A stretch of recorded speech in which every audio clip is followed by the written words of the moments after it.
അനുഗ്രഹീതമാകുന്ന ഈ നല്ല രാത്രി നമുക്ക് സമ്മാനിച്ചതിനെ ഓർത്ത് നന്ദിയോടെ ഞാൻ ദൈവത്തെ സ്തുതിക്കുന്നു. പ്രത്യേകിച്ച് ഉപവാസ പ്രാർത്ഥനയുടെ 6-ാം ദിവസം രാത്രിയാണ് ഇന്നായിരിക്കുന്നത്. അനുഗ്രഹത്തോടുകൂടെ നാം കടന്നു പോകണം എന്ന് ഞാൻ ക്രിസ്തുവിൽ ഓർപ്പിക്കുക. സ്തോത്രം. ഇന്ന് രാത്രി ആമേൻ സ്തോത്രം ഒരിക്കൽ കൂടെ നിങ്ങളുടെ മുൻപിൽ ആമേൻ ആയിരിക്കുന്നതിൽ വളരെ സന്തോഷമുണ്ട്. ദൈവം അത്ഭുതകരമായി നമ്മുടെ ജീവിതത്തെ ആമേൻ സ്തോത്രം അനുഗ്രഹിക്കുന്ന വലിയതയ്ക്കായി ഞാൻ നന്ദിയോടെ ദൈവത്തെ സ്തുതിക്കുക. ഇന്ന് രാത്രി അനുഗ്രഹിക്കപ്പെട്ട ഒരു നല്ല രാത്രിയാക്കി തീർക്കുന്നുണ്ട് എന്ന് ഞാൻ ദൈവത്തിൽ വിശ്വസിക്കുക. സ്തോത്രം. ഇന്ന് ആമേൻ രാത്രി കടന്നു പോകുന്നവർ ആമേൻ അനുഗ്രഹം പ്രാപിച്ച് കടന്നു പോകണം എന്ന് ഞാൻ ക്രിസ്തുവിൽ ആഗ്രഹിക്കുന്നു. സ്തോത്രം. Praise the lord. ആമേൻ. ആമേൻ. നിങ്ങൾ പ്രാർത്ഥിക്കുമ്പോൾ ആമേൻ ഞങ്ങളെയും ഞങ്ങളുടെ ടീമിനെയും കുറിച്ച് ഓർക്കുകയും പ്രാർത്ഥിക്കുകയും ചെയ്യണമെന്ന് ക്രിസ്തുവിൽ ആമേൻ ഞാൻ ഓർപ്പിക്കുകയാണ്. പ്രത്യേകിച്ച് ഈ കഴിഞ്ഞ നാളുകളിലൊക്കെ കഴിഞ്ഞ ദിവസവും ഇന്നും വളരെയധികം നന്നായിട്ട് ടീമിനെയും ഞങ്ങളൊക്കെ ഇവിടെ സ്തോത്രം ആദരിച്ച, സ്നേഹിച്ച, സഹകരിച്ച എല്ലാ പ്രിയപ്പെട്ടവർക്കും പാസ്റ്റർക്കും സഭയ്ക്കും ക്രിസ്തുവിൽ എന്റെ സ്നേഹമെന്ന് ഞാൻ ഒറ്റ വാക്കിൽ ഞാൻ പറഞ്ഞു വിടുകയാണ്. ദൈവം ധന്യമായി അനുഗ്രഹിക്കട്ടെ. വീണ്ടും അനുവദിച്ചാൽ നമുക്ക് ഒരുമിച്ച് കാണാം എന്ന് മാത്രമേ ഈ അവസരത്തിൽ എനിക്ക് പറയാനുള്ളൂ. സ്തോത്രം. വേദപുസ്തകത്തിൽ ഒരു ഭാഗം വായിച്ച് എന്റെ ചില ചിന്തകൾ നിങ്ങളുടെ വളരെ വേഗം ഷെയർ ചെയ്യാൻ ആഗ്രഹിക്കുന്നു. അതിലേക്കായി വിശുദ്ധ വേദപുസ്തകത്തിൽ യെശയ്യാവിന്റെ പുസ്തകം 58-ാമത്തെ അധ്യായം ഒന്നെടുത്തേ. 58-ാമത്തെ അധ്യായം. Price the Lord. 58-ാം അധ്യായം അതിൽ 6-ാമത്തെ വാക്യം.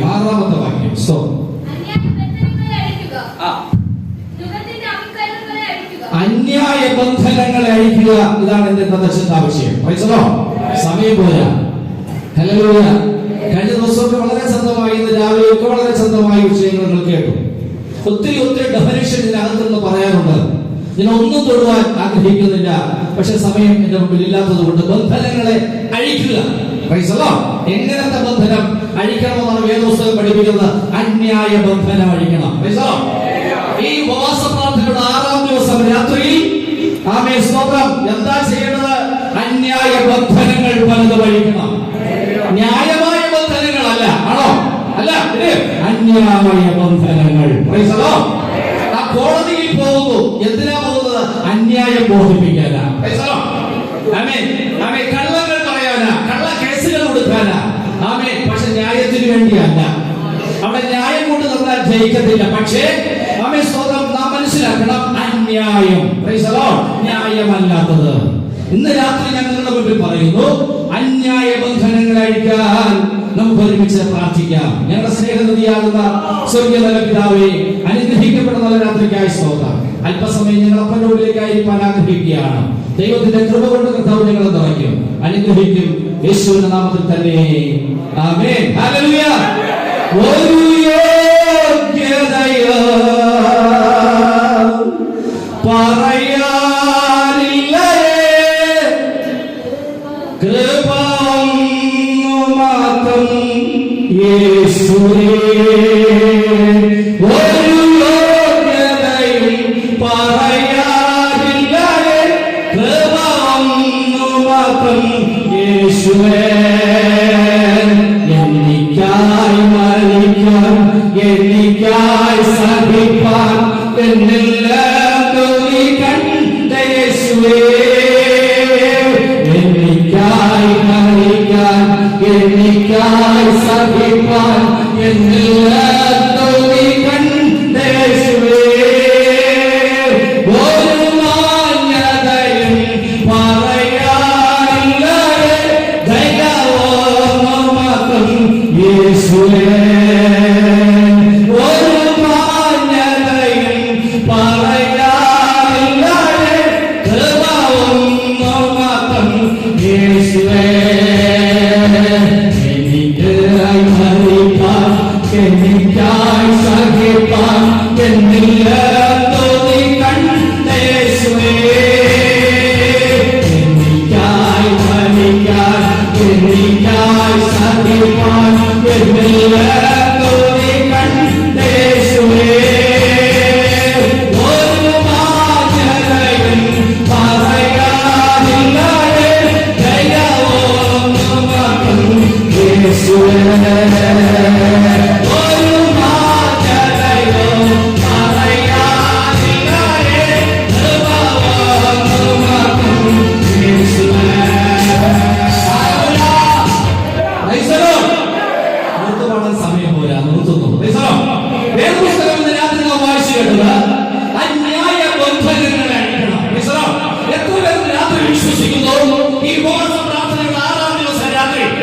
ബന്ധനങ്ങൾ ഇതിനകത്ത് അഴിയുക.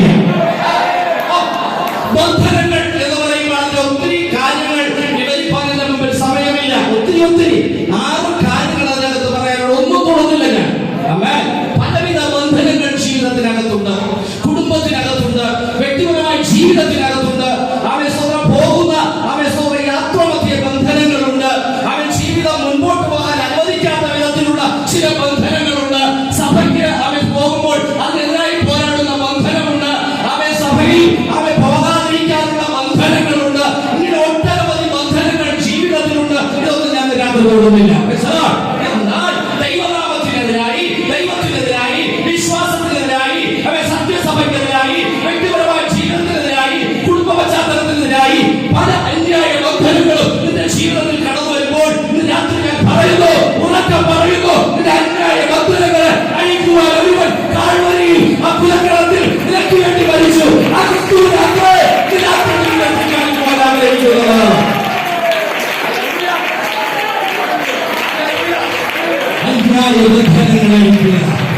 ക്രിസ്തുവിനെ പുസ്തകം വായിക്കുമ്പോൾ യെശയ്യാവിന്റെ പുസ്തകം 58-ാം അധ്യായം 4-ാമത്തെ വാക്യം മുതൽ അവിടെ ഉപവാസം എങ്ങനെ ആയിരിക്കണമെന്ന് നിങ്ങളെ വ്യക്തമായി പഠിപ്പിക്കുന്നു.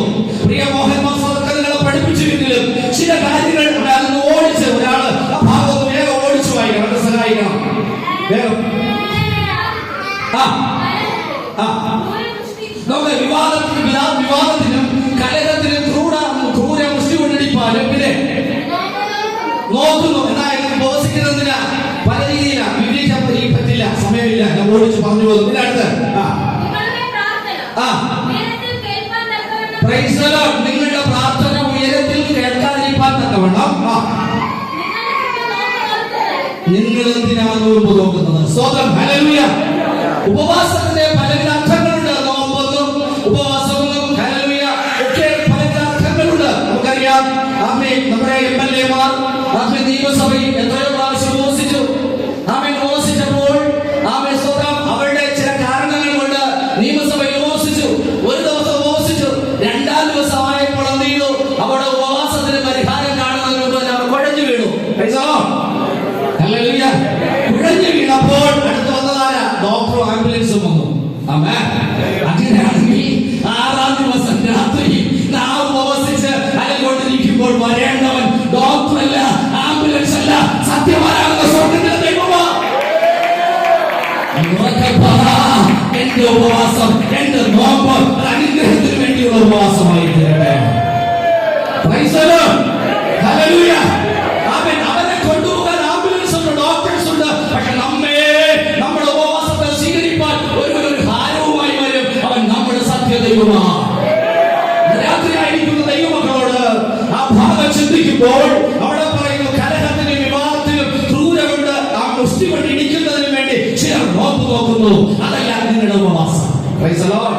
ആണോ? ചിലർ പറയും, എനിക്കൊരു വഴിയില്ല, എനിക്ക് വഴി വേണം കർത്താവേ. ഇലക്ട്രിസിറ്റി വീട്ടിൽ വന്നിട്ടില്ല, അത് വേണം കർത്താവേ. അടുത്തവൻ ചില നാളുകൾ കൊണ്ട് എന്നെ ശകാരിച്ചു, എന്നെ മുടിച്ചും ശുദ്ധം ചെയ്തു ഒക്കെ കൊണ്ട് അവൻ നടക്കുകയാണ് കർത്താവ്. അവൻ മുടിഞ്ഞു പോകണം കർത്താവേ. ഇതാണോ നിങ്ങളുടെ ഉപവാസം? ഇതായിരിക്കരുത് നമ്മുടെ ഉപവാസം. അങ്ങനെ എത്ര പേർ മുന്നിൽ പ്രാർത്ഥിച്ചിട്ടുണ്ട് ഇവിടെ ഇരുന്നപ്പോൾ. അടുത്തുള്ള സുശീല, അതിനടുത്തുള്ള അന്നമ്മ, അടുത്തുള്ള അപ്പുക്കുട്ടൻ, അവൻ കഴിഞ്ഞ മാസം എനിക്ക് ശുദ്ധം ചെയ്തു, അവന്റെ തല തെറിച്ചുകൊണ്ട് ആരെങ്കിലും പ്രാർത്ഥിച്ചിട്ടുണ്ടോ? ഉണ്ടെങ്കിൽ കൈവോക്ക്. ഉണ്ടെങ്കിലും രാത്രി മണിയാക്കണം. സ്വന്തം നിന്റെ ബന്ധനങ്ങൾ അഴിയത്തില്ല, നിന്റെ ബന്ധനങ്ങൾ അഴിയത്തില്ല. വേദപുസ്തകം വ്യക്തമായി വിളിച്ചു പറയുന്നു. നമുക്ക് വായിച്ചേ. എനിക്ക് ഇഷ്ടമുള്ള നോമ്പോ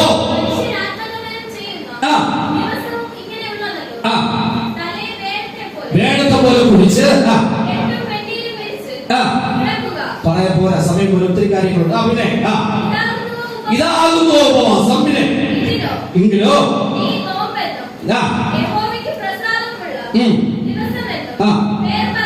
പറയുന്നത് അന്യായ ബന്ധനങ്ങൾ അഴിക്കാൻ. സ്വതം ഉപവസിക്കുന്നതിന് അന്യായ ബന്ധനങ്ങൾ അഴിക്കണം. പിന്നെ നുഖത്തിന്റെ അമ്മിക്കയറുകൾ എന്തെയ്യണം? അറ്റുമാറണം. രാത്രി 6-ാം ദിവസം രാത്രി അറാത്ത ചില കയറുകളൊക്കെ അറണം. പൊട്ടാത്ത കയറുകളൊക്കെ അറണം. പൊട്ടാത്ത അന്ധകാര ശക്തികൾ പൊട്ടി തകരണം രാത്രി.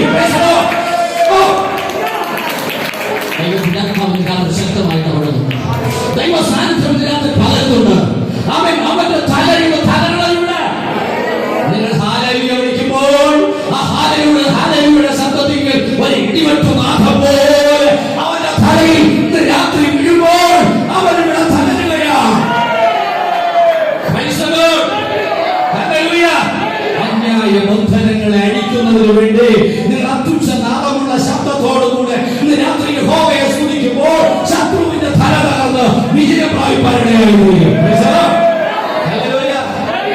ചിലരുടെ അന്യായ ബന്ധനങ്ങൾ അഴിയാതിരിക്കാൻ കാരണം എന്താ? നിങ്ങൾ ചിന്തിച്ചിട്ടുണ്ടോ? എന്തുകൊണ്ടാണ് അഴിയാതിരിക്കുന്നത്? അത് ഞാൻ ഹല്ലേലൂയ സമയം പോരാ, ഞാൻ വേഗം പറഞ്ഞു പോകാൻ ആഗ്രഹിക്കുന്നു. എടുത്തേ 1 രാജാക്കന്മാരുടെ പുസ്തകം 14-ാം അധ്യായം എടുത്തേ. സ്തോത്രം. അതിന്റെ 2-ാം അധ്യായം വായിച്ചേ. 2-ാം വാക്യം 14:2 വായിച്ചേ. ഞാൻ മുമ്പ് ഇവിടെ വന്നപ്പോ പറഞ്ഞിട്ടുണ്ടോ എന്ന് എനിക്ക് അറിയത്തില്ല. എന്നാൽ ഇത് വായിച്ചേ. യൊരോബെയാം ഭാര്യയോട് യൊരോബെയാമിന്റെ ഭാര്യ എന്ന് ആരും അറിയാതിരിക്കാതെ വണ്ണം വേഷം മാറി എവിടെ പോകണം? ഓ ഹല്ലേലൂയ! നീ പ്രവാചകന്റെ അടുക്കൽ എങ്ങനെയാ പോകേണ്ടേ? വേഷം മാറി പോകണമെന്നാ ഒത്തിരി എനിക്ക് പറയാനുണ്ട്. കാരണം അതിന്റെ 7-ാമത്തെ വാക്യത്തിലേക്ക് ഒരു വായിച്ച 7-ാമത്തെ വാക്യം എന്തെന്നാൽ അരുളി ചെയ്യുന്നു, ഉയർത്തി പ്രഭുവാക്കി ദാവീദ് ഗൃഹത്തിൽ കീറിയെടുത്ത് നിനക്ക് തന്നു. എങ്കിലും പ്രമാണിക്കുകയും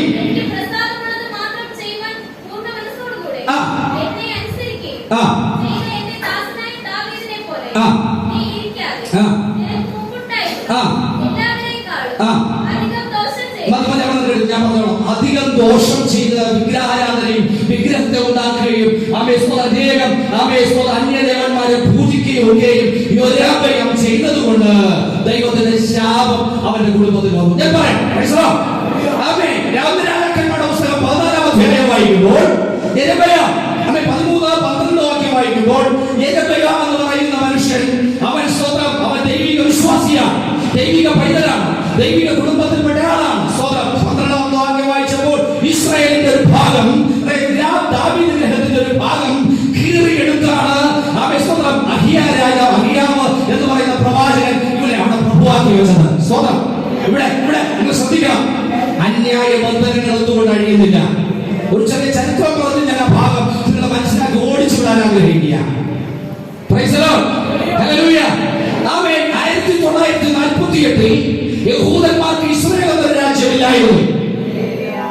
അതിന് മുമ്പില്ലായിരുന്നു. എന്നാൽ 48 യഹൂദന്മാർക്ക് വേണ്ടി ഇസ്രായേൽ എന്നൊരു രാജ്യം അവർക്ക് ഉണ്ടായി. ആമേൻ. എന്നാൽ ഉണ്ടാകുമ്പോൾ അവിടെ ഒത്തിരി രാജാക്കന്മാർ ആ ഇസ്രായേൽ നാടുവാണിരുന്നു. നാടുവാണിരുന്നു. എന്നാൽ ദാവീദും അവിടെ നല്ലൊരു രാജാവായി. ദാവീദ് രാജാവായിരിക്കുന്ന കാലത്താണ് യൊരോബെയാം എന്ന് പറയുന്ന ഒരു വിശ്വാസി അല്ലെങ്കിൽ സഭയുടെ മെമ്പർ അവൻ അഹിയാവ് എന്ന് പറയുന്ന പ്രവാചകന്റെ മുമ്പിൽ ചെന്ന് മുട്ടുകുത്തുകയും മനസ്സിലാവുന്നത് എനിക്കറിയത്തില്ല. പ്രിയ പിതാവിനെ വിളിക്കുക. പേര് മാറ്റിയിടുന്നതിൽ കുഴപ്പമില്ല. പിതാവിന് വയസ്സെത്രയായി? 70 വരെ. 74. പ്രവാചകൻ അഹിയാവിന് വയസ്സ് ഏകദേശം 100 കഴിഞ്ഞു. അദ്ദേഹത്തിന് കണ്ടുമങ്ങിയിരിക്കുന്ന കാലഘട്ടം. അദ്ദേഹത്തിന്റെ പേര് മാറ്റിയിട്ടോട് ആർക്കും വേറെ ബുദ്ധിമുട്ട് തോന്നരുത്. ഇപ്പൊ അദ്ദേഹത്തിന്റെ പേരെന്താ? അഹിയാവ് പ്രവാചകൻ. നല്ല പേരല്ലേ? പ്രവാചകനല്ലേ? നോക്ക്, ആ പേര് യൊരോബെയാം ചെന്ന് അദ്ദേഹത്തിന്റെ മുമ്പിൽ മുട്ടുകുത്തിയിട്ട് പറഞ്ഞു, അല്ലയോ പ്രവാചകനെ, എനിക്ക് ഭൂസ്വത്തില്ല, വസ്തുവകയില്ല, അവൻ ജീവിക്കത്തക്കതില്ല, മുതലില്ല, എന്റെ കുടുംബം കഴിയാൻ വളരെ ബുദ്ധിമുട്ടാണ്. യൊരോബെയാം ചേർന്ന് എന്ന് പറയുക. എന്നാൽ ഹല്ലേലൂയ, യൊരോബെയാം പറഞ്ഞപ്പോൾ അഹിയാവിനോട് അഹിയാവ് പ്രവാചകൻ ചോദിക്കുകയാണ്, നിനക്ക് എന്താ വേണ്ടേ? എന്നൊരു പ്രഭുവായി അങ്ങ് വായിച്ചാലും. അഹിയാവ് സമ്മതിച്ചു. ഞാൻ അതിന് എന്താ ചെയ്യട്ടെ? ദൈവത്തോട് പറ. നീ ദൈവത്തോട് പറഞ്ഞാൽ കേൾക്കുമല്ലോ. ഇതായിരിക്കുക അവൻ പ്രവാചകൻ. Hallelujah, hallelujah. ദൈവമക്കൾ പറയുക, എന്റെ വീട് അനുഗ്രഹിക്കപ്പെടണം, എന്റെ കുടുംബം അനുഗ്രഹിക്കപ്പെടണം, എന്റെ മക്കൾ അനുഗ്രഹം പ്രാപിക്കണം. പ്രവാചകനോട് വിശ്വാസി പറയുക. എത്രയൊക്കെ മനസ്സിലാകുമെന്ന് എനിക്കറിയത്തില്ല. ദീർഘമായ വിഷയമാണ്. ബന്ധനങ്ങൾ ഒന്നുകൊണ്ട് അഴിയുന്നില്ല. അഹിയാവ് നേരെ ദൈവത്തിന്റെ മുമ്പാകെ സംഭവം, ദൈവമേ യെരമ്യാവ് എന്ന് പറയുന്ന മനുഷ്യൻ എന്റെ കുടുംബാംഗത്തെ പോലെ കഴിയുന്ന ഒരുവനാണ്, ഞാൻ എന്താ ചെയ്യേണ്ടത്? ആമേൻ. അപ്പൊ ദൈവം പറഞ്ഞു, ഒരു കാര്യം ചെയ്യാം. ദാവീദ് എന്ന് പറയുന്ന എന്റെ കൊച്ചുമകനാണല്ലോ അവിടുത്തെ രാജാവ്, പ്രഭു. അവന്റെ രാജ്യത്തിൽ നിന്ന് ആ പട്ടണത്തിൽ ഒരു ഭാഗം കീറിയെടുക്കാം. ഓ, എങ്ങനെ? നിങ്ങൾക്കറിയാം, 1000 വോട്ടർമാർ ഒരു വാർഡിൽ ഉണ്ടെങ്കിൽ ഒരു വാർഡായി പ്രഖ്യാപിക്കും. 1000-ൽ കൂടുതലാണെങ്കിൽ ആ വാർഡിനെ കീറി മുറിച്ച് അപ്പുറത്ത് ഒരു വാർഡാക്കി മാറ്റും. എത്ര പേർക്ക് മനസ്സിലായെന്ന് കരുതില്ല? എന്നതുപോലെ ദാവീദ് ഗ്രഹത്തിന്റെ ഒരു പാർട്ട്, അവന്റെ ഭരിക്കുന്ന രാജ്യത്തിന്റെ ഒരു ഭാഗം ദൈവം തമ്പുരാൻ അഹിയാവോട് പറഞ്ഞു, നീ കീറിയെടുക്കുക. ഇന്നത്തെ അല്ലെങ്കിൽ പഞ്ചായത്ത് പ്രസിഡന്റോ ബ്ലോക്ക് പ്രസിഡന്റോ പഞ്ചായത്ത് ജില്ലയുടെ പ്രസിഡന്റോ അവര് മുഖ്യമന്ത്രിയോ ആരും വേണ്ട കേട്ടോ, പ്രവാചകൻ കീറിയെടുക്കാൻ കഴിയും. വിശ്വസിക്കുന്നു.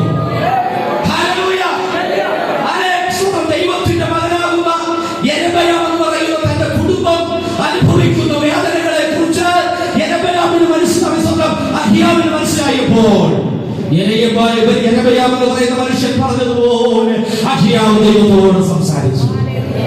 അങ്ങനെ അഹിയാവ് പറഞ്ഞതനുസരിച്ച് നമ്മുടെ ദാവീദിന്റെ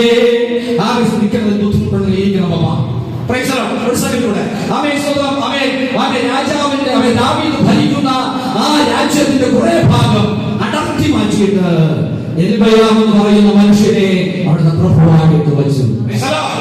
ഇപ്പോഴവൻ ആരാ? പ്രഭു. ആരെങ്കിലും അറിയണോ? ഇനി രാജസദസ്സുണ്ട്, രാജകൊട്ടാരമുണ്ട്, കിങ്കരന്മാരുണ്ട്, രാജ്ഞികളുണ്ട്, വൈപ്പാട്ടികളുണ്ട്, സെക്യൂരിറ്റി സ്റ്റാഫുകളുണ്ട്, സല്യൂട്ട് അടിക്കാൻ പോലീസ് ഉദ്യോഗസ്ഥരുണ്ട്, പോകുവാൻ കാറുണ്ട്, ബുള്ളറ്റ് പ്രൂഫുകളുണ്ട്, ഇതൊക്കെ ഉണ്ട്. അഹങ്കാരമാണ്, അവന്റെ വിശ്വാസം മാറിപ്പോയി. എന്തുകൊണ്ട് ഇതിന് അന്യായ ബന്ധനം അണിയുന്നില്ല? എന്തുകൊണ്ട് ഇതിന് അന്യായ ബന്ധനം അണിയുന്നില്ല? അഹങ്കാരം വന്നു.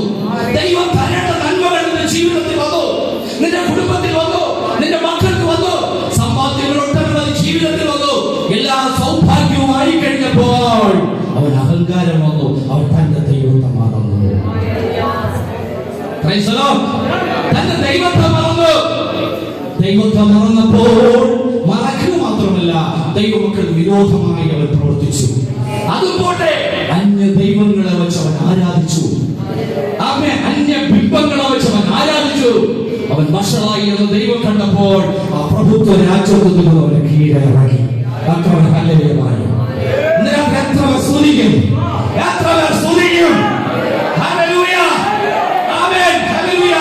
അതിൽ നിന്നും അവനെ കീഴിറക്കുക മാത്രമല്ല ചെയ്തത്, അവനെ ഓമരിച്ചവൻ വളർത്തിയ അബിയാവെന്ന് പറയുന്ന കുഞ്ഞിന് മാരകമായ ഒരു രോഗം കൂടെ പിടിപെട്ടു. തലമുറകളെ ചിലപ്പോൾ ദൈവം തൊട്ടെന്ന് വരും, നീ പറഞ്ഞാൽ കേട്ടില്ലെങ്കിൽ. സമയം പോലെ ഒത്തിരി വിശദീകരിക്കാനുണ്ട്. നീ പറഞ്ഞ അനുസരിച്ചില്ല എങ്കിൽ, ദൈവദാസൻ പറഞ്ഞ അനുസരിച്ചില്ല എങ്കിൽ, ദൈവം ചിലപ്പോൾ നിന്റെ ഉൾപ്പൂവിനോട് നിന്റെ തലമുറ വരെ ദൈവം തൊടുന്ന ദൈവമാണ്. എന്നെയാലും ഗ്രഹിക്കാൻ ദയവായി ഇപ്പോൾ എന്നെയാലും എന്നെയാലും ഗ്രഹിച്ചല്ലാതെ ഞാനിന്നും നിന്നെ വിടുകയില്ല.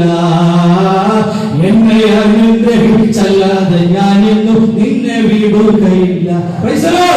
അവർ കഴിഞ്ഞ നാളുകൾ പാടിയതാ എന്നെ അനുഗ്രഹിക്കാൻ. അതനുസരിച്ച് അനുഗ്രഹങ്ങളും കിട്ടി. ഒത്തിരി പറയാനുണ്ട്, ഞാൻ ഭാഗം പറഞ്ഞു വിടട്ടെ. എന്നാൽ അവനെ പ്രഭു സ്ഥാനത്ത് നിന്ന് കീഴിറക്കുക മാത്രമല്ല, അവന്റെ കുഞ്ഞിന് മരിക്കത്തക്ക രോഗവും പിടിച്ചു. ഈ സമയത്താണ് രാജാക്കന്മാരുടെ പുസ്തകം അതിന്റെ 14-ാം അധ്യായം ആരംഭിക്കുന്നത്. പറയുന്നത് തന്റെ ഭാര്യയെ അടുക്ക വിളിച്ചു. തന്റെ ഭാര്യയെ അടുക്ക വിളിച്ചു. അടുക്ക വിളിച്ചിട്ട് പറഞ്ഞു, നമ്മൾ ഈ രാജ്യത്തിന്റെ പ്രഭുവാക്കി വെച്ചിട്ടുണ്ട് അഹിയാ പ്രവാചകനുണ്ട്. വർഷങ്ങൾ കടന്നുപോയി, ഇപ്പൊ അദ്ദേഹം ജീവിച്ചിരിപ്പുണ്ട്, ശീലോവിലുണ്ട്. നീ ഒന്ന് പോകണം. എനിക്ക് പറ്റത്തില്ല. അച്ഛായ കുഴപ്പങ്ങളൊക്കെ നിങ്ങൾക്ക് അറിയാമല്ലോ. ചിലരൊക്കെ പള്ളി വന്നത് ഇങ്ങനെയാ, ഞായറാഴ്ച അവൻ പെണ്ണുപിള്ളേ വെക്കോ, ഞാൻ വീട്ടിൽ ജോലിക്ക് പോകാന്ന പൈസലോ തമ്പുരാനെ വിടത്തില്ല കേട്ടോ. പൈസലോ പറയുന്നത് നീ വെക്കോ, നീ എവിടെ പോണം? പെരാബേലിന്റെ അടുത്തേക്ക് പോണം.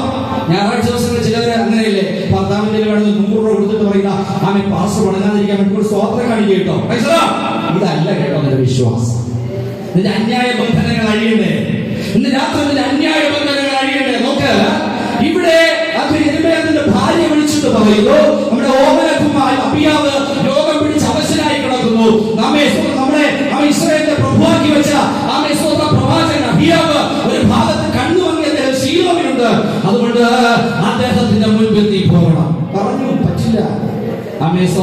ഇന്നത്തെ ഭാഷയിൽ പറഞ്ഞു, എന്റെ പൊന്നെ നീ മുത്തല്ലേടി, എന്റെ ചങ്കല്ലേടി, നീ ഒന്ന് പോയിട്ട് പാടി നമ്മുടെ കുഞ്ഞിനെങ്കിലും വേണ്ടി.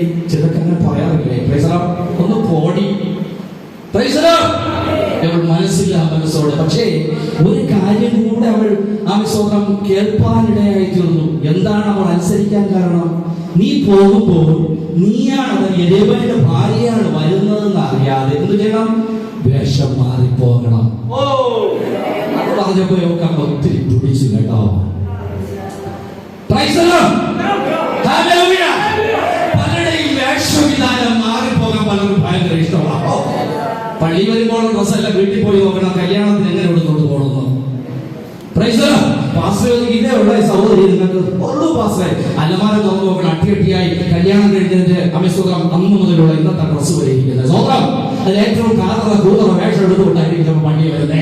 ആമിസ്വതം ഇപ്പൊ ഭർത്താവ് തന്നെ പറയുന്നു നല്ലൊരു വേഷം ഇട്ടുകൊണ്ട് പോകാൻ. എങ്ങനെ ആള് മാറി ആമി വേഷം മാറി പോകണമെന്നാണ്.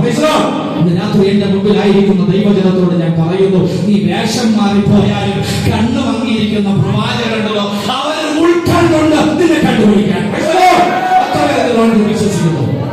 എത്ര പേർ രാത്രി വിശ്വസിക്കുന്നു? അവനെ ഉൾക്കണ്ടുകൊണ്ട് അവനറിയാം ഈ വരുന്നത് ഇന്നയാളാണെന്ന്. പിന്നീട് ഒരു കാര്യം കൂടെ പറഞ്ഞു. ഒരു ഭാരതീയ കുറച്ച് തേനെടുത്തോ, കുറച്ച് അടയെടുത്തോ, കുറച്ച് സാധനങ്ങളൊക്കെ കൂടെ എടുത്തോ. അദ്ദേഹത്തിന് പ്രസാദം തോന്നുന്നില്ല. ചിലർക്ക് വിചാരിക്കുന്ന അങ്ങനെയാ. വന്നില്ലേലും കുഴപ്പമില്ല. അപ്പൊ ഇതൊക്കെ കൊണ്ട് കൊടുത്ത അദ്ദേഹത്തിന് പ്രസാദം നമ്മളോട് സ്നേഹം വരുമെന്ന്. അദ്ദേഹത്തെ സ്നേഹിക്കുന്നതിനേക്കാൾ സ്വർഗത്തെ ദൈവത്തെ നീ സ്നേഹിക്കേ. അതിലൂടെയാണ് അദ്ദേഹത്തെ നീ കണ്ടുമുട്ടിയത്. ഇന്ന് രാത്രി ഞാൻ പറയുന്നു, അബിയാവ് ധീരം പിടിച്ച് മരിക്കാറായി കുഞ്ഞു കിടക്കുമ്പോൾ തന്റെ ഭർത്താവ് പറയുന്നത് കേട്ട് ഭാര്യ യെരമ്യാവ് ഇറങ്ങിത്തിരിക്കുകയാണ്. സഹോദരൻ, ദൈവത്തിന്റെ മക്കളെ, നീ മനസ്സിലാക്കണം, നീ വേഷം മാറി വിശ്വാസിയാണ്. ചിലരൊക്കെ അവൻ നാടകശാലകളിലും സിനിമാ തിയേറ്ററിലും അവൻ തലയിൽ മുട്ടോമിട്ടോണ്ട് പോണത് കാണണം. ആരും കാണാതിരിക്കാൻ വേണ്ടി വേഷം മാറി പോണത് കാണണം. ഇതാ ശിലോവിൽ പോവുക. എവിടെ? പ്രവാചകന്റെ മുമ്പിലേക്ക്. ഒത്തിരി കാര്യങ്ങളുണ്ട്, ഞാൻ വെട്ടിക്കുറച്ച് പോകുന്നു. ദൈവമക്കളെ, പ്രവാചകന്റെ മുമ്പിലേക്ക് പോകുമ്പോൾ ദൂരത്തു നിന്ന് തന്നെ അഹിയാവ് അവളെ തിരിച്ചറിയുകയാണ്. എനിക്ക് തോന്നുന്നു കാലിന്റെ പാദസ്വരം അവിടെ ഭാരത്തിന്റെ ചവിട്ടൽ ഒക്കെ അവളുടെ ആ രീതിയിൽ അവൻ മനസ്സിലാക്കി. എന്ന് മാത്രമല്ല, മുന്നമേ തന്നെ എന്റെ സ്വർഗത്തിലെ ദൈവം അഹിയാവോട് പറഞ്ഞു, അഹിയാവേ, നിനക്ക് കണ്ണുമങ്ങിയ വസ്തുത അറിഞ്ഞിട്ട് ഒരുവൻ നിന്നെ പറ്റിക്കാൻ വേണ്ടി വരിക. അത് വേറെ ആരുമല്ല, യെരമ്യാവിന്റെ ഭാര്യയാണ്.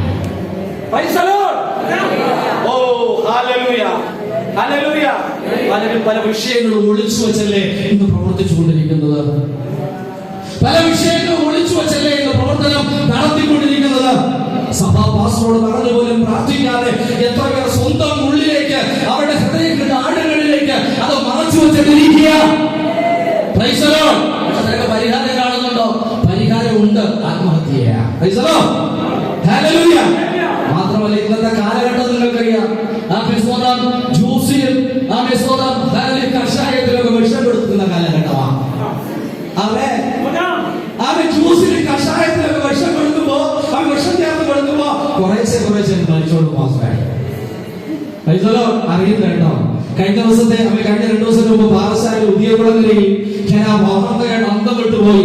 മുമ്പൊക്കെയാണെങ്കിൽ വെട്ടുകത്തി കൊണ്ടാക്കുന്നത് കോടാലി കൊണ്ട് വെട്ടിപ്പോന്ന വേഷം മാറി പോകുമ്പോ ഓർത്തോളണം. ഹല്ലേലൂയ, ഇവൾ നാളെ വരുന്ന എങ്ങനെയായിരിക്കും? നീ പറഞ്ഞു വിടുകയാ, ഭർത്താവിന്റെ ഇഷ്ടത്തോടുകൂടെ അങ്ങ് പറഞ്ഞു വിടുകയാ. സഹോദരൻ ഹല്ലേലൂയ പറയുന്നില്ല. നീ ഇത് പറഞ്ഞ് ശരിയാണെന്നാ. പൈസ സമയം പോലെ ഞാൻ പറയുമായിരുന്നു കുറെ കൂടെ. നിങ്ങൾക്കതിലേക്ക് പോട്ടെ, ഞങ്ങൾക്ക് അതിന് മുമ്പേ പോകണം. എന്തായാലും നോക്ക്, വേദപുസ്തകം വായിക്കുമ്പോൾ ഇങ്ങനെയുള്ള ഒരു കാലഘട്ടത്തിന്റെ നടുവിലാണ് പാർക്കുന്നത്. ഇങ്ങനെ ഒരു കാലഘട്ടത്തിലൂടെ ഞാൻ കടന്നു പോയിക്കൊണ്ടിരിക്കുന്നത്. ഇവിടെ വേദപുസ്തകം വായിക്കുമ്പോൾ അഹിയാവിന്റെ മുമ്പിലേക്ക് രെബേലിന്റെ ഭാര്യ വേഷം മാറി പോവുകയാണ്. ഞാൻ മുൻപൊരിക്കല് സഭ ഇപ്പോ ആക്സെപ്റ്റ് ആക്കിയതിനു ശേഷം സഭാ ശുശ്രൂഷയില്ല. ഞാൻ മുമ്പ് പറഞ്ഞതെന്ന് എനിക്കറിയത്തില്ല.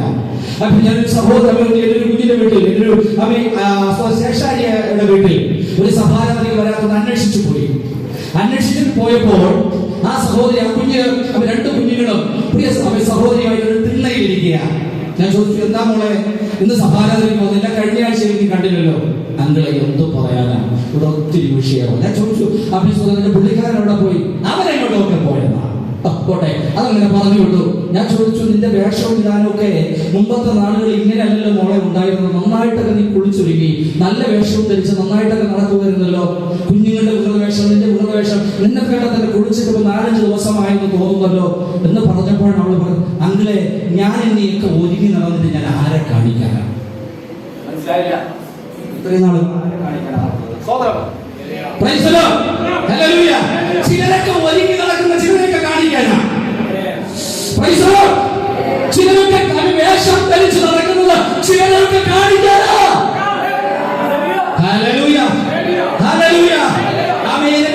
ഭാര്യ വേഷം മാറി അഹിയാവിൻ പ്രവാചകന്റെ വീടിന്റെ ഉമ്മരപ്പടിക്കൽ കാലെടുത്ത് വച്ചപ്പോൾ തന്നെ സ്വർഗത്തിലെ ദൈവം പറഞ്ഞു, അല്ലേ അഹിയാവേ നിന്റെ ചെവി ഒന്ന് തിരിച്ചേ. എന്താ കർത്താവേ? ഞാൻ പറഞ്ഞു, അവൾ വരുന്നുണ്ട് കേട്ടോ. അഹിയാവ് പറഞ്ഞു, ഒരു കാലൊച്ച, ഒരു സ്ത്രീയുടെ കാലൊച്ച ഞാൻ കേൾക്കുന്നല്ലോ. അവൾ വാതിൽ പടിയുടെ സ്ഥലത്തേക്ക് അവൾ കാലെടുത്ത് വച്ചില്ല എന്ന് നിൽക്കുമ്പോൾ പറയുന്നു, ആ വരുന്നത് യെരമ്യാവിന്റെ ഭാര്യയല്ലേ? ഇന്ന് രാത്രി ഗൂഢമായതൊക്കെ വെളിപ്പെടുന്ന ഒരു ദിവസം വരാൻ പോവുകയാണ്. വെളിച്ചത്തും ഇരുട്ടത്തും മറച്ചു വെച്ചിരിക്കുന്ന പലതും വെളിച്ചത്ത് ഘോഷിപ്പാൻ പോവുകയാണ്. ഭാര്യയെ, നീ എന്റെ മുമ്പിൽ വേഷം മാറി വന്ന കാരണം എനിക്കറിയാം. ഇവൾ വിചാരിച്ചു, എന്റെ കയ്യിൽ തേനുണ്ട്, അഴയുണ്ട്, കുറെ നാണ്യങ്ങളുണ്ട്, ഇതൊക്കെ കൊണ്ടുവയ്ക്കുമ്പോൾ അദ്ദേഹം സാധിക്കും. അവൻ ഒരിക്കലും പ്രഭുവാക്കിയതൊക്കെ അദ്ദേഹത്തിന് അറിയാം. എന്നാൽ പറഞ്ഞു, അപ്പോഴാണ് അദ്ദേഹം പറയുന്നത്, ദാവീദ് ഗൃഹത്തിന്റെ ഒരു ഭാഗം കീറിയെടുത്ത് നിന്റെ ഭർത്താവ് യെരബ്യാമിനെ ഞാൻ അവിടെ പ്രഭുവാക്കി വെച്ചതാ. അന്ന് അന്യ ദൈവങ്ങളെയും വിഗ്രഹത്തെയും ആരാധിച്ച് ദൈവത്തിന് തിരസ്കരിച്ച് നീ ചെയ്തത് കൊണ്ട് നിന്റെ കുഞ്ഞിനെ കുറിച്ച് അന്വേഷിച്ചുള്ള കാരണമുണ്ടല്ലോ. ആ കുഞ്ഞ് കിടക്കുന്ന കിടപ്പയിൽ മരിച്ചു പോകും. മനസ്സിലായി എന്ന് എനിക്കറിയത്തില്ല. ഞാൻ ആ ഭാഗം തൂത്തുടുകയാണ്. അന്യായ ബന്ധനങ്ങൾ അവിടെ അഴിയുന്നില്ല. എന്തുകൊണ്ട് അഴിയുന്നില്ല? ദൈവത്തിന് വിരോധമായി നീ പ്രവർത്തിച്ചതുകൊണ്ട്. ദൈവത്തിന് വിരോധമായി പ്രവർത്തിച്ചതുകൊണ്ട് അന്യായ ബന്ധനങ്ങൾ ജീവിതത്തിൽ അഴിയുവാൻ കഴിയുന്നില്ല. നീ ഏത് പ്രവാചകന് അടുക്കളയ്ക്ക് നീ കാസർഗോഡൊന്ന് വിളിച്ചു വരുത്തി നിന്റെ വീട്ടിൽ ഉപവസിച്ചാലും ചിലർക്കുണ്ട് ഭയങ്കരമായിട്ട് വർഷമുണ്ട് 10-12 വർഷം കൊണ്ട് ഇത് ആരാധിക്കുക. അദ്ദേഹം ഇതുവരെ എന്റെ പ്രശ്നത്തെ കണ്ടില്ല. അതുകൊണ്ട് ഇപ്പൊ കാസർഗോഡ് ഒരു പേര് ഞാൻ കേട്ടു, അദ്ദേഹത്തെ വിളിച്ച് ഉപവസിച്ചേക്കാം. നടക്കുമോ? അതിന്റെ വിഷയത്തിന് പരിഹാരം നടക്കുമോ? ഇല്ലെന്നേ. ചിലരുണ്ട് ഈ ടിവിയില് അവർ പ്രോഗ്രാം കാണുന്നുണ്ട്, പ്രാർത്ഥന നടക്കുന്നുണ്ട്, വയറ്റിലും മുഴ. അത് എന്താണെന്ന് അറിയത്തില്ല. വലിയൊരു ഓപ്പറേഷൻ നിശ്ചയിച്ചിരിക്കുക. അത് മാറാൻ വേണ്ടി പ്രാർത്ഥിക്കുക, അത് വിട്ടുപോട്ടെ എന്ന് അവിടെ പറയുമ്പോ കറണ്ട് പോയുള്ള സ്ത്രീ ഒന്ന് ചിന്തിച്ചു നോക്കിയേ. ഇല്ലേ, അങ്ങനെയല്ലേ ചെയ്യുന്നത്? ശരിയാ, നിങ്ങൾ മനസ്സിലാക്കണം. 2 ആഴ്ചയ്ക്ക് മുമ്പ് ഏതോ വനാന്തരത്തിലോ ഏതോ കെട്ടിടത്തിലോ ഏതോ വൃക്ഷത്തിന്റെയോ മൂട്ടിൽ നിന്ന് അത് വീഡിയോയിൽ പകർത്തി അത് ടെലികാസ്റ്റ് ചെയ്ത് എഡിറ്റ് ചെയ്ത് ബാക്കി കാര്യങ്ങൾ പരിപാടിയൊക്കെ ചെയ്തിട്ട് മാസങ്ങൾക്ക് ശേഷമായി ടിവിയിൽ വന്നത്. ഇപ്പോഴാണ് പലരുടെയും മുമ്പിൽ ചെന്നപ്പോ എന്റെ കർത്താവേ ഇതാണോ പാസ്റ്റർ എന്ന് പറഞ്ഞ് അത്ഭുതം ചെയ്യുന്നവർ തന്നെന്ന് പറഞ്ഞ് വയറ്റിൽ പൊത്തിപ്പിടിച്ച് പ്രാർത്ഥിക്കാൻ പറഞ്ഞവർ കറണ്ട് പോയ ചീത്ത വിളിക്കുന്നവരുണ്ട്. ഇല്ലേ? കൈപൊക്കിയേ. 6-ാം ദിവസം ഇങ്ങനെയുള്ളവനെ കിട്ടിയ പാസ്റ്റർ എന്ന് ചോദിക്കുക. ഒന്ന് മുട്ടുകുത്തി പ്രാർത്ഥിച്ച് അദ്ദേഹത്തോട് പറ, വിടുതലുണ്ട് നിനക്ക്. ഈ സഭയോട് ചേർന്നിരുന്ന് പ്രാർത്ഥിക്കുക, നിനക്ക് വിടുതലുണ്ട്, നിന്റെ പ്രശ്നത്തിന് പരിഹാരമുണ്ട്. എന്തുകൊണ്ട് നിന്റെ ബന്ധനങ്ങൾ അഴിയുന്നില്ല എന്ന് ചോദിച്ചാൽ നീ ദൈവത്തിന് അവൻ നിരക്കാത്തത് നീ പ്രവർത്തിക്കുന്നത് കൊണ്ട് അവൻ നിന്റെ ബന്ധനങ്ങൾ പലപ്പോഴും അഴിയുന്നില്ല. കഴിഞ്ഞ ദിവസം നമ്മുടെ പറഞ്ഞുപോയ വിഷയം നിങ്ങൾക്കറിയാമല്ലോ, കൂനിയായ സ്ത്രീ. ആ ഭാഗം നിങ്ങളൊന്ന് വായിച്ചു നോക്കുക. ലൂക്കോസ് 13-ാം അധ്യായം 10-ാമത്തെ വാക്യം, 13:10, 16 നിങ്ങൾ വായിച്ചു നോക്കുക. ശബത്തിൽ യേശുക്രിസ്തു എവിടെ പോകുന്നു? പള്ളിയിൽ പോകുമ്പോൾ. ആമേൻ, ഹല്ലേലൂയ. ഇവിടെ ഒരു ബന്ധനം അഴിയില്ല.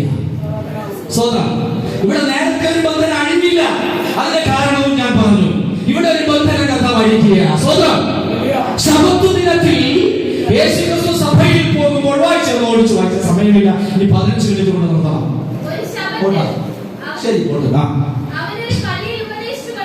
അവരൊരു പള്ളിയിൽ ഉപദേശിച്ചു കൊണ്ടിരുന്നു. അവിടെ 18 സംവത്സരമായി എന്തോ രോഗാത്മാവ് ബാധിച്ചിട്ട് ഇപ്പൊ കൂനിയാകട്ടോ തലവച്ച് കൂനിച്ച് നടക്കുന്ന ഒരു സഹോദരി. യേശുക്രിസ്തു പള്ളിയിൽ ഒരു ശബത്ത് ദിവസം പോകുമ്പോൾ ഒരു കൂനിയായ സ്ത്രീ 18 വർഷം കൊണ്ട് സഭയിൽ ഇരിക്കുന്നത് അദ്ദേഹം കണ്ടു. യേശു അവളെ കണ്ട് അടുക്ക വിളിച്ചു, സ്ത്രീയെ. എന്താ ഒറ്റ വാക്ക, ഇന്ന് രാത്രി നിന്റെ രോഗബന്ധനം അഴിയുക. 6-ാം ദിവസം രാത്രി അത്ഭുതം നടക്കുകയാണ്. ക്രിസ്തുവിന്റെ അനുഗ്രഹം, അത്ഭുതം നിന്റെ ബന്ധനങ്ങളെ തകർക്കുന്ന, നിന്റെ അവിക്കയറുകളെ തകർക്കുന്ന ഒരു അന്ധകാര ശക്തി നിന്റെ ശരീരം വിട്ടുപോകുന്ന ഒരു അനുഭവം ഇന്ന് രാത്രി നീ അനുഭവിച്ചു കൊണ്ടുപോകണം. എത്ര പേർക്ക് രാത്രി വിശ്വസിക്കുന്നു? ഞാൻ പറയാം. യേശുക്രിസ്തു അടുക്ക വിളിച്ചിട്ട് നിന്റെ രോഗബന്ധനം അഴിഞ്ഞിരിക്കുന്നു എന്ന് പറയുമ്പോൾ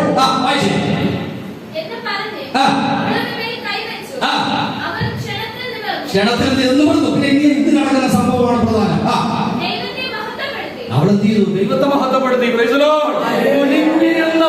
നൂന്നപ്പോൾ മാനിക്കപ്പെടാത്ത സ്ഥാനത്ത് നിന്നെ മാനിച്ചപ്പോൾ, ഇന്നലെ വരെ നീ ജീവിക്കത്തില്ല എന്ന് പറഞ്ഞ സ്ഥാനത്ത് നിന്റെ ഫലം ഉയർത്തിയപ്പോൾ, ആരുടെയും സഹായമില്ലാതെ ഇരുന്ന സ്ഥാനത്ത് നിന്നെ സഹായിപ്പാൻ ഒട്ടനവധി പേര് മുന്നോട്ട് വന്നപ്പോൾ നീ പിന്നെ ശ്രദ്ധിക്കാതിരിക്കുമോ? ദൈവത്തെ നീ ആരാധിക്കാതിരിക്കുമോ?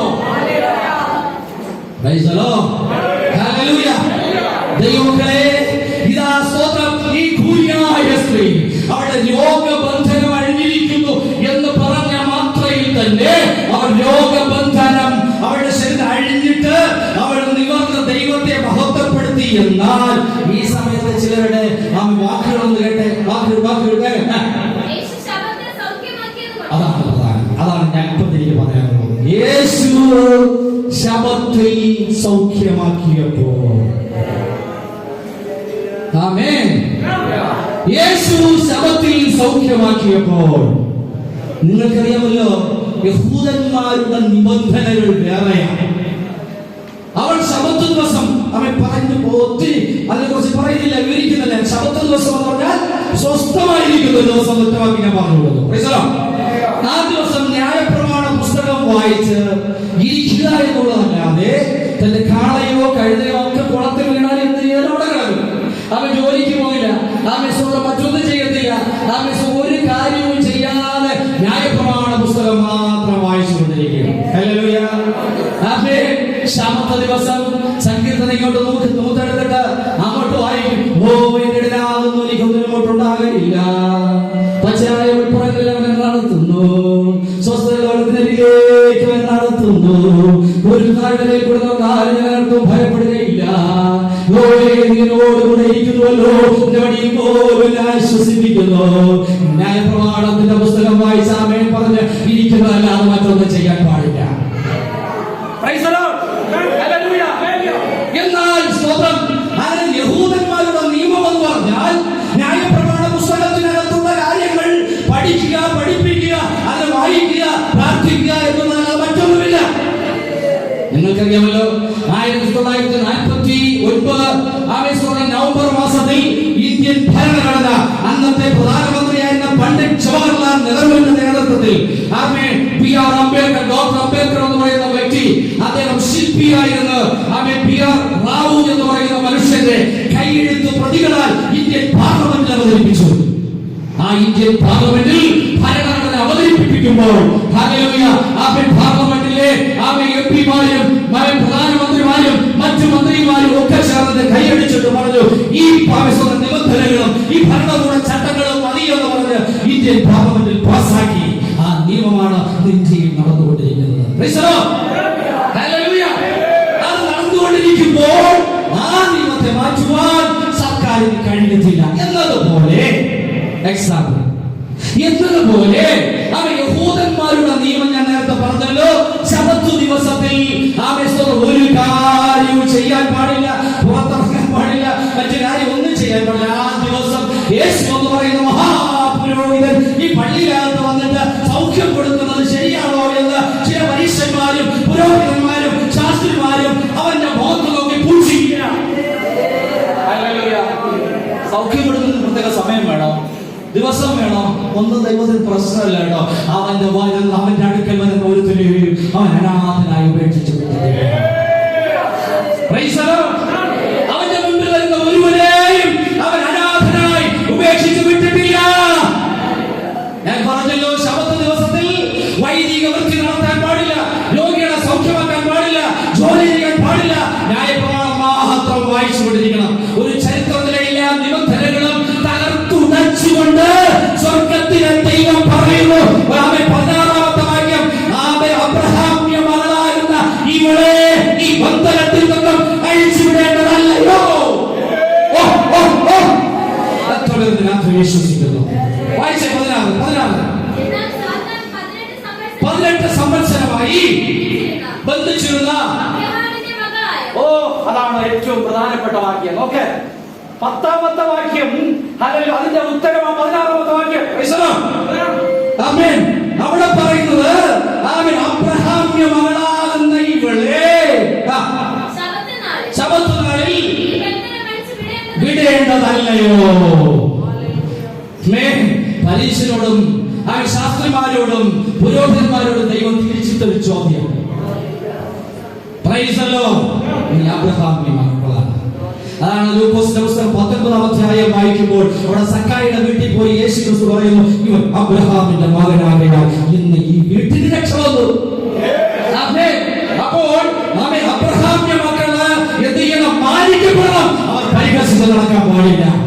അബ്രഹാമിന്റെ മക്കൾ തലകുനിച്ചിരിക്കാൻ പാടില്ല. അബ്രഹാമിന്റെ മക്കൾ നിന്ദിക്കപ്പെടാൻ പാടില്ല. അബ്രഹാമിന്റെ മക്കൾ അപമാനിക്കപ്പെടാൻ പാടില്ല. അബ്രഹാമിന്റെ മക്കൾ കടം തട്ടാൻ പാടില്ല. അബ്രഹാമിന്റെ മക്കൾ ഈ ലോകത്ത് അപവാദം വരുത്താൻ പാടില്ല. അബ്രഹാമിന്റെ മക്കൾ ഈ ലോകത്തിൽ സ്വന്തം ശത്രു ആക്ഷേപിച്ച് പുറന്തള്ളാൻ പാടില്ല. ദൈവത്തിന്റെ നിയമമാണ്.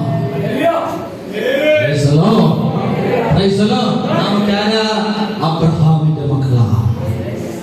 അത്ര രാത്രി പറയും, എല്ലാം യേശുവേ, എനിക്കെല്ലാം യേശുവേ, അല്ലേറും ഈ ഉലകിൽ എല്ലാം യേശുവേ, എല്ലാം യേശുവേ, എനിക്കെല്ലാം യേശുവേ, അല്ലേറും ഈ ഉലകിൽ എല്ലാം യേശുവേ. അവൾ സന്തോഷത്തോടെ പറയുന്നു, എന്റെ യേശുവേ എനിക്കെല്ലാമാണ്. ഇന്ന് രാത്രി ഞാൻ പറയട്ടെ, 18 വർഷം കൊണ്ട് ഭൂമിയായി രോഗം പിടിച്ചു വിടുന്ന ഈ അബ്രഹാമിന്റെ മകളാകുന്ന ഇവളുടെ ബന്ധനത്തെ സ്വർഗത്തിലെ ദൈവം ഇന്ന് രാത്രി 6-ാം ദിവസം രാത്രി അടിച്ചു എങ്കിൽ ഇന്ന് രാത്രി ഞാൻ പറയട്ടെ, 10 അല്ല, 20 അല്ല, 30 അല്ല, 40 അല്ല, 50 അല്ല, 60 വർഷം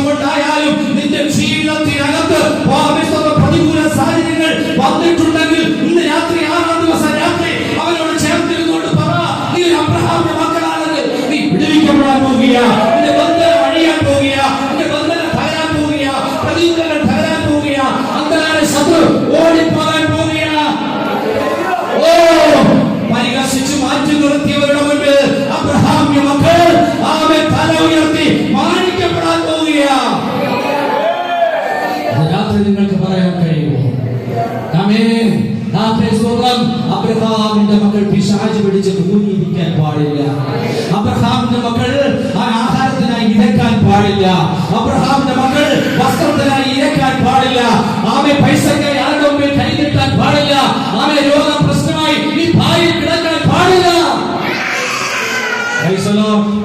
അതിലെ കർത്താവിന്റെ ശ്രേഷ്ഠദാസൻ പറഞ്ഞതുപോലെ ഇന്ന് വീട്ടിൽ ഭവന പ്രാർത്ഥന അവരുടെ ജീവിതത്തിലില്ല. പണ്ടൊക്കെ നമുക്കറിയാമല്ലോ, ഒരു ചെറിയ കുടിലാണെങ്കിലും അവൻ വീടുകളിൽ പ്രാർത്ഥന ഉണ്ടായിരുന്നു. പക്ഷെ അന്നൊക്കെ പ്രാർത്ഥിക്കുമ്പോൾ ഒറ്റ പായ മതി, എല്ലാവരും കൂടെ വളർന്നിരുന്ന ദൈവത്തെ പാടി സ്തുതിച്ച് ആരാധിക്കും. വൈകുന്നേരം രാവിലെ എണീറ്റിരുന്ന് പായമേലിരുന്ന് ആരാധിക്കും ജനങ്ങളെ ചെയ്തിട്ടുണ്ട്. എന്നാൽ ഇന്നൊക്കെ വലിയ വലിയ മാളികകളും വലിയ കൊട്ടാരങ്ങളും വയ്ക്കുമ്പോൾ പ്രാർത്ഥനയ്ക്കായിട്ട് നീ ഒരു മുറി തിരിച്ചെത്ര പേരുണ്ട്? പ്രാർത്ഥനയ്ക്കായി ഒരു മുറി എഞ്ചിനീയറോട് പറഞ്ഞിട്ട് സാർ എനിക്ക് പ്രാർത്ഥനയ്ക്ക് വേണ്ടി ഒരു റൂം വേണം എന്ന് പറഞ്ഞ് തയ്യാറാക്കുന്ന എത്ര പേരുണ്ട്? പണ്ട് കാലത്താണെങ്കിൽ ഒരു പായ മതി. അബ്രഹാമിന്റെ മക്കളെ നിനക്ക് പ്രാർത്ഥിപ്പാൻ ഒരു പായ മതി.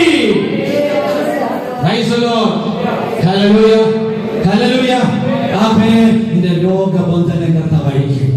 ഇന്ന് രാത്രി നിന്റെ കർത്താവ് നിന്റെ ബന്ധനം അഴിക്കും. ഈ ഉപവാസം നിങ്ങളെ സമാദേശം പറഞ്ഞ് കുറച്ചുകൂടെ പോട്ടെ എന്ന്. എന്നാലും ഹല്ലേലൂയ, നിങ്ങൾ അങ്ങനെ വേണ്ടി അഭിസ്തോത്രം ഒട്ടും ഇരുത്തുന്നത് എനിക്ക് ഇഷ്ടമല്ല. മനസ്സുകൊണ്ട് എനിക്ക് വളരെയധികം ഭാരമുണ്ട്, ദീർഘപ്രസംഗിക്കാൻ കഴിയാത്തതുകൊണ്ട്. അവൻ പറഞ്ഞാൽ ഇനി അടുത്തൊരു ഭാഗം തൊട്ടാൽ പിന്നെ വീണ്ടും അരമണിക്കൂർ പോകും. അതുകൊണ്ട് തൽക്കാലം ഞാനിവിടെ കുത്തിടുവാൻ ആഗ്രഹിക്കുകയാണ്. ഞാൻ പറയുന്നു, നിങ്ങൾ വേദനകളും ഭാരങ്ങളും ദുഃഖങ്ങളും നെടുവീർപ്പുകളും കണ്ണുനീരുകളും അവയൊക്കെ നിങ്ങളുടെ മനസ്സിനകത്തുണ്ടെങ്കിൽ നിങ്ങളെന്ന് പറ, ഞാൻ അബ്രഹാമിന്റെ മകളാ, എന്റെ ബന്ധനങ്ങൾ അഴിയണം, അവൻ പ്രതികൂലങ്ങൾ അഴിയണം, അന്ധകാര ശക്തികൾ അഴിയണം, പോരാട്ടങ്ങൾ അഴിയണം. അവൻ സ്തോത്രം, ഹല്ലേലൂയ. പിശാചായാലും അബ്രഹാമിന്റെ മകളാകയാൽ ഇന്ന് അഴിഞ്ഞു വീഴണം. എന്റെ ബന്ധനങ്ങൾ അഴിഞ്ഞു തകരണോ. പ്രാണപ്രിയ, പ്രാണപ്രിയ, ചങ്കിലെ ചോരണ്ടേ വീണ്ടെടുത്തവനെ വീണ്ടെടുപ്പുകാരാ. ഞാനിവിടെ നിർത്തുന്നു. Price the Lord. ഹല്ലേലൂയ. പാടിയേ ചങ്കിലെ ചോരയാൽ, ഓ അവന്റെ ചങ്കിലെ ചോരയാൽ. ഞാനിവിടെ നിർത്തുക. അവന്റെ ചങ്കിലെ ചോരയാൽ കഴിക്കാം, സഭ കഴിക്കാം. ഓ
എന്റെ ബന്ധനങ്ങൾ അഴിഞ്ഞ് ഞാൻ വിടുവിക്കപ്പെട്ടു.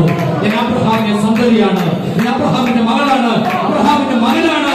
പേരിന് യോഗ്യനായി ഞാൻ ജീവിക്കും, സഭയ്ക്കും ദേശത്തിനും അനുഗ്രഹമായി ജീവിക്കും എന്ന് നീ പറയണം. എന്റെ വിഷയങ്ങൾ ഞാൻ ഇവിടെ അവസാനിപ്പിച്ചിട്ടില്ല. ഇനി വരാൻ അവസരം ലഭിച്ചാൽ ഇതിന്റെ ബാക്കി ഞാൻ പ്രസംഗിക്കും. നമുക്ക് ഒരുമിച്ച് ചേർന്നുകൊണ്ട് നമുക്ക് ഒരുമിച്ച് അവനെ സ്തുതിക്കാം. Hallelujah, hallelujah, hallelujah. ഈ സ്തോത്രം നമ്മെ യോഗത്തിന്റെ രണ്ടാം ദിവസം, അതായത് ഞങ്ങളുടെ യോഗത്തിന്റെ രണ്ടാം ദിവസം, ഉപവാസ പ്രാർത്ഥന 6ാം ദിവസം നിങ്ങളോട് ഞങ്ങൾ വിട്ട പറയുന്നു.